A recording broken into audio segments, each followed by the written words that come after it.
अमरावती महानगरपालिका निवडणुकीमध्ये भारतीय जनता पार्टी, शिवसेना, शिंदे गट आणि युवा स्वाभिमानी पक्षाची युती झाली असून या युतीमध्ये आता काय निर्णय घेण्यात आलेले आहेत किंवा या युतीमध्ये आता अजूनसुद्धा फायनल व्हायचं आहे की नाही, या संदर्भात आपल्यासोबत माजी खासदार व अनुसूचित जाती आयोगाचे अध्यक्ष आनंदराव अडसूळ साहेब आहेत. जाणून घेऊया काय या युती संदर्भात निर्णय निघाला आहे किंवा आता युतीची फक्त चर्चा आहे की युतीमध्ये शिक्कामोर्तब झालेला आहे. विषय असा आहे की आम्ही 3 बैठका भारतीय जनता पार्टीबरोबर झाल्या. पहिल्या बैठकीत आम्ही त्यांना प्रस्ताव मला सुचवलं, तुमचा पण आम्हाला प्रस्ताव द्या, जेणेकरून प्रस्ताव एकत्र ठेवून किती जागा पुढे होत्या आपल्या, परंतु त्यांच्याकडून पुढे प्रस्ताव तयार. काल नागपूरला सन्मान्य बावनकुळे साहेब आहेत, आमचे उद्योगमंत्री उदय सामंत होते आणि 4 महानगरपालिकेचे प्रमुख पदाधिकारी, त्यामध्ये चंद्रपूर आहे, नागपूर आहे, अमरावती आहे आणि अकोला. तर काल बऱ्याचशा महानगरपालिकेचे निर्णय झाले, परंतु वरच्या सर्व नेत्यांनी ठामपणे ठरवलं आहे की आपण लढायचं मध्येच लढायचं. त्यामुळे काल वरिष्ठांनी त्यांना पण सूचना दिलेल्या आहेत. काल तिथे आम्ही थोडा वेळ बसलो, परंतु त्यांच्याकडचा प्रस्ताव नसल्यामुळे आम्हाला काल पण काही निर्णय घेतला. परंतु आज त्यांना 2 वाजता प्रस्ताव देखील मिळाले. त्यानंतर संजय राठोड या ठिकाणी आलेले आहेत, राजनकर आलेले आहेत आणि आमच्या सगळे प्रमुख पदाधिकारी मी आहे, जगदीश भाऊ आहे, नाणे पाटील आहे, जिल्हा परिषद, हे सगळे आता आम्ही साधारणतः मैत्रीला प्रस्ताव मिळाल्यानंतर जास्त पक्षाकडे बसू नक्की आज फायनल करावंच लागेल. कारण काल 3 जिल्ह्याचे आम्ही सगळे फायनल स्वतः त्याच्यामध्ये,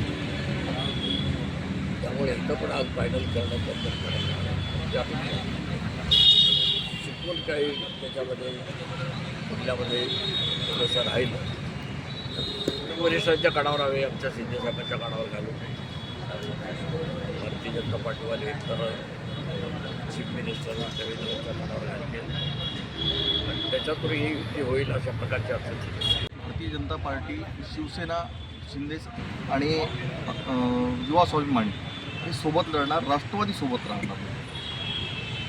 म्हणजे आत्ताच्या चर्चेमध्ये नक्की नाही, परंतु त्यांच्याकडून काय प्रस्ताव जर आला तर तसा विचार करावा लागेल. किती केलं तरी महायुतीमधला तो एक घटक पक्ष आहे.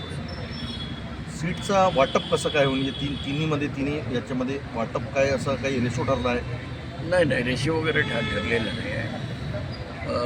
सिटिंग कोणाचे किती आहेत आणि ते सोडून राहिलेले कसे वाटायचे एवढा फक्त विषय आहे. काय म्हणणार साहेब, या म्हणजे महाराष्ट्रामध्ये ज्या नगरपालिकामध्ये निवडणुकीमध्ये 50 मारली शिवसेनेने आणि 100 मारला असं या प्रकारचं वक्तव्य उपमुख्यमंत्री एकनाथ शिंदे यांनी केलं होतं. हे नगरपालिकेचं रिझल्ट बघता मनपामध्ये सुद्धा काय चित्र राहील शिवसेने?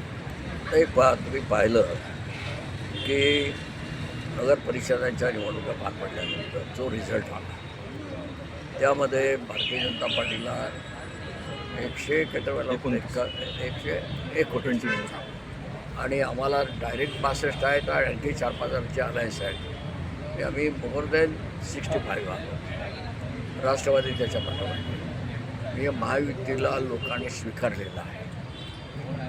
1 नंबर मोठा पक्ष म्हणून जरी याला भारतीय जनता पार्टी असली तर शिवसेना नक्की 2 नंबरला आहे, 3 नंबरला दादांची राष्ट्रवादी आहे आणि आता महानगरपालिकेला फार काय वेगळं चित्र येईल असं मला वाटत नाही. मोर्शीमध्ये आपण मेहनत घेतली, नगरपालिका नगराध्यक्ष आले, बुलढाणा ते घेतल्या सगळ्या प्रकारे जी काय त्याला मदत लागते, बटन लागतं ते आम्ही त्याला होतो.